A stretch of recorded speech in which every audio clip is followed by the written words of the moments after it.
하루 만에 519포인트가 증발했어.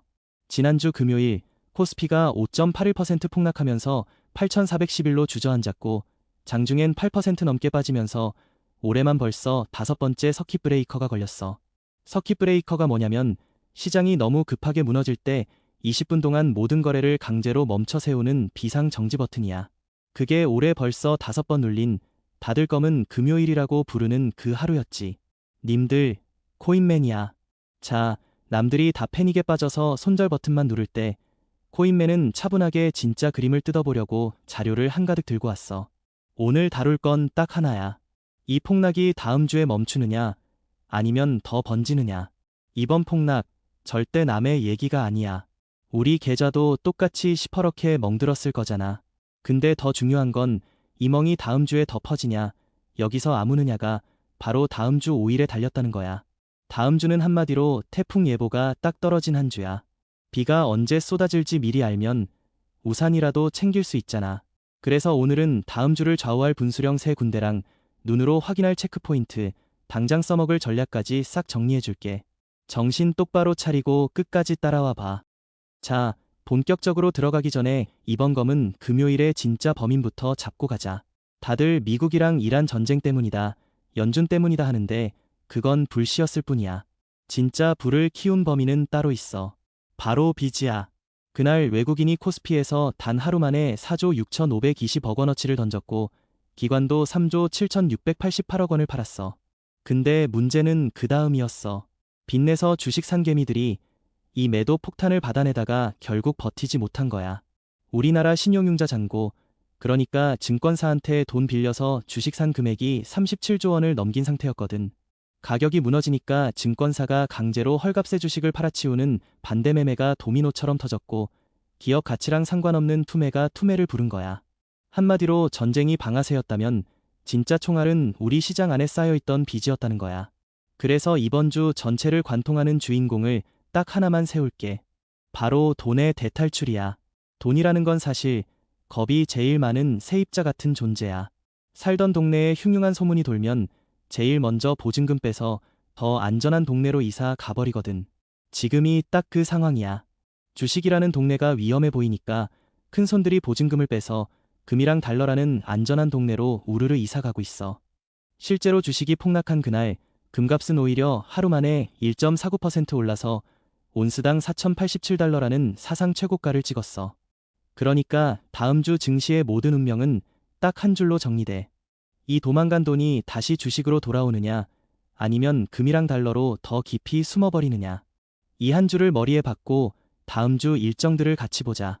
이 흐름이 어째서 돈의 대탈출이랑 연결되냐면 첫 번째 분수령인 월요일 아침이 바로 그 돈이 더 도망갈지 결판나는 자리이기 때문이야.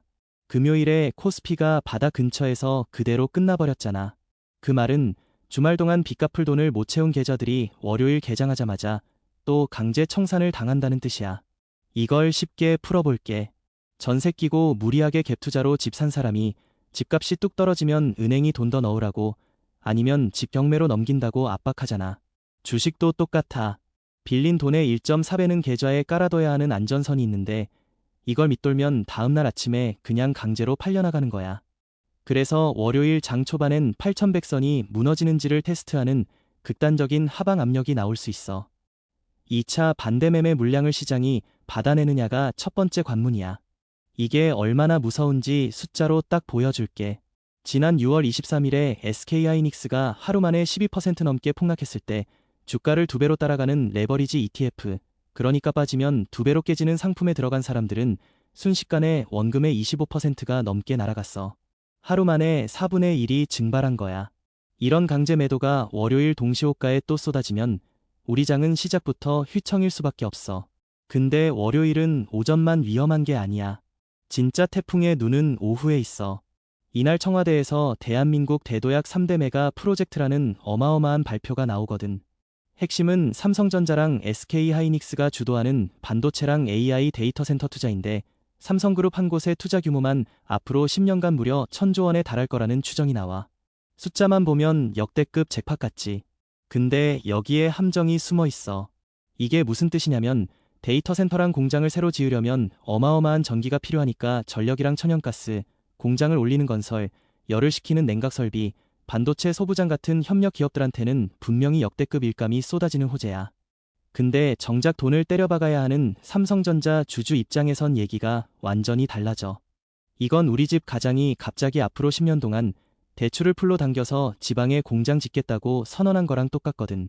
당장 우리 집 생활비, 그러니까 주주한테 돌아올 배당이 쪼그라들 수 있다는 거야. 이미 용인 클러스터 건설비만 해도 처음 120조 원에서 600조 원으로 폭증한 상태인데 인프라도 없는 지방에 또 수백조 원을 쏟아부으면 외국인들은 이걸 회사 체력이 깎이는 신호로 읽고 발표 나오는 그 순간 오히려 주식을 던질 수 있어.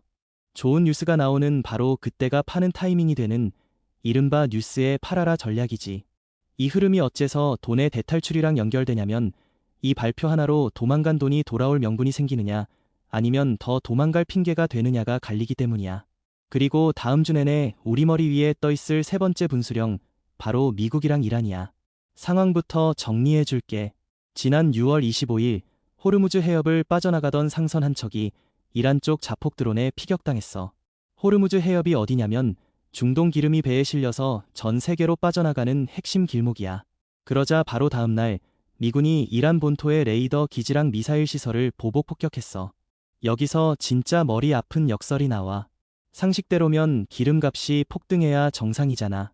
근데 국제유가는 오히려 한 주 동안 3.2% 빠져서 배럴당 72.84달러로 내려앉았고 미국 기름값인 WTI는 70달러 선마저 깨졌어. 사우디 아람코가 기름을 미친 듯이 쏟아내고 중국 경기가 죽어서 기름 쓸 데가 줄었다는 안도감이 전쟁 공포를 잠깐 덮어버린 거야. 핵심만 딱 뽑아줄게. 유가가 떨어졌다고 절대 안심하면 안 돼. 진짜 공포는 아까 말한 사상 최고가 금값이랑 1532원까지 치솟아서 장중엔 1550원에 육박한 환율에 다 숨어 있으니까. 자, 그럼 이게 다음 주 우리 장에 어떻게 반영되는지가 제일 중요하지. 단도직입적으로 말해서 다음 주 방향은 주말 사이에 중동이 어디로 튀느냐에 거의 다 달렸어. 이란이 시리크섬 인근에서 미군 공격을 격퇴했다고 주장하면서 공격이 반복되면 더 광범위하게 보복하겠다고 예고한 상태거든. 그래서 시나리오가 딱 두 갈래로 갈려. 첫째, 주말에 이란이 진짜로 호르무즈 해협을 막거나 충돌이 더 격해지면 그땐 유가 역설이고 뭐고 한 방에 날아가면서 기름값이 폭등하고 한국 시간으로 월요일 아침 우리 장은 시작부터 갭을 띄우면서 또 한 번 추락할 수 있어. 도망간 돈은 금이랑 달러로 더 깊이 숨어버리는 거지. 둘째, 양쪽이 적당히 수위를 조절하면서 추가 충돌 없이 주말을 넘기면 그동안 과하게 빠졌던 우리 증시가 반등할 명분을 얻어. 그러니까 월요일 아침 우리 장 분위기는 사실상 주말 새벽에 날아오는 중동 뉴스에서 거의 다 결정난다고 보면 돼. 그리고 하나 더, 이 그림의 한복판엔 우리 반도체가 껴있어. 이 흐름이 어째서 돈의 대탈출이랑 연결되냐면 다음 주에 외국인이 삼성전자랑 SK하이닉스를 계속 던질지가 여기서 갈리기 때문이야. 지난주에 애플이 맥북이랑 아이패드 가격을 기습적으로 확 올렸어. AI 칩 회사들이 데이터 센터용 고급 메모리를 싹쓸이하는 바람에 폰이랑 노트북에 들어가는 일반 메모리 값이 1분기에만 98% 폭등하는 내마마겟돈, 그러니까 메모리 값 대란이 터졌기 때문이야. 언뜻 보면 메모리 파는 삼성이랑 하이닉스한테 호재 같지. 근데 함정이 있어. 기기값이 비싸지면 사람들이 지갑을 닫아서 PC랑 폰이 안 팔리고 결국 그 메모리를 사줄 곳이 사라져. 그래서 길게 보면 오히려 우리 반도체 실적의 발목을 잡는 부메랑이 될 수 있다는 거야. 여기서 잠깐 다들 머릿속에 떠오르는 생각 하나 짚고 갈게. 아마 이렇게 생각하는 님들 많을 거야. 코인맨, 미국이 이란 본토까지 때렸는데 기름값은 어째서 떨어진 거야? 그럼 전쟁 리스크 끝난 거 아닌가? 아니야. 그건 완전히 거꾸로 읽은 거야. 유가가 안 오른 건 전쟁이 끝나서가 아니라 단지 사우디가 공급을 쏟아내고 중국 경기가 죽어서 기름 쓸 데가 줄었기 때문일 뿐이야. 오히려 전쟁의 진짜 공포는 가장 똑똑한 돈이 금이랑 달러로 미친 듯이 빨려 들어가는 그 장면에 다 드러나 있어. 시장은 뉴스 헤드라인이 아니라 돈이 실제로 어디로 흐르는지를 봐야 진실이 보이는 법이야. 자, 그럼 다음 주에 우리가 눈으로 딱 확인해야 할 체크포인트 3개만 콕 집어줄게. 첫째는 환율이야.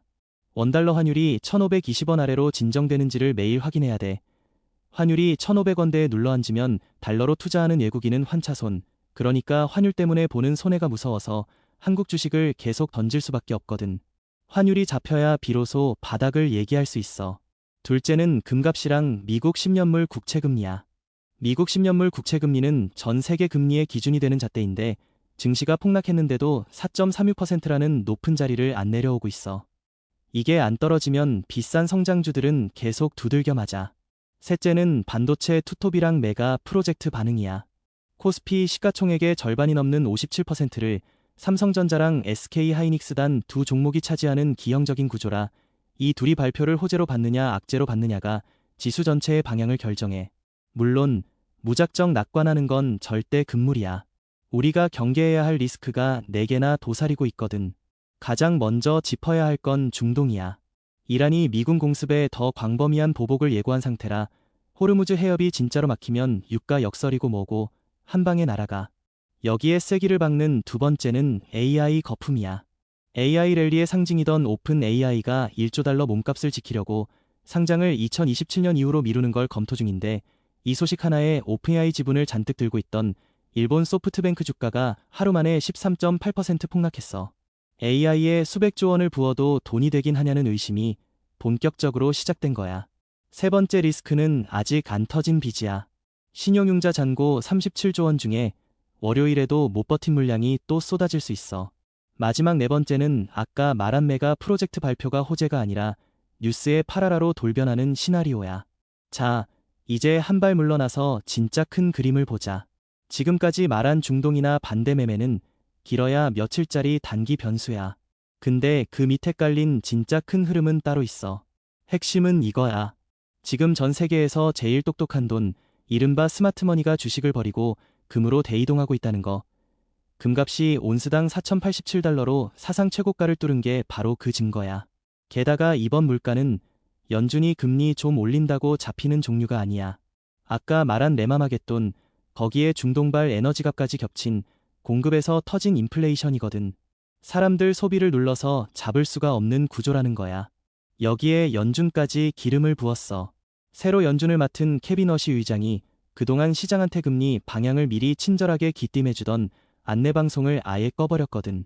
게다가 위원 절반이 올해 안에 금리를 오히려 한 번 더 올릴 수도 있다고 봤어.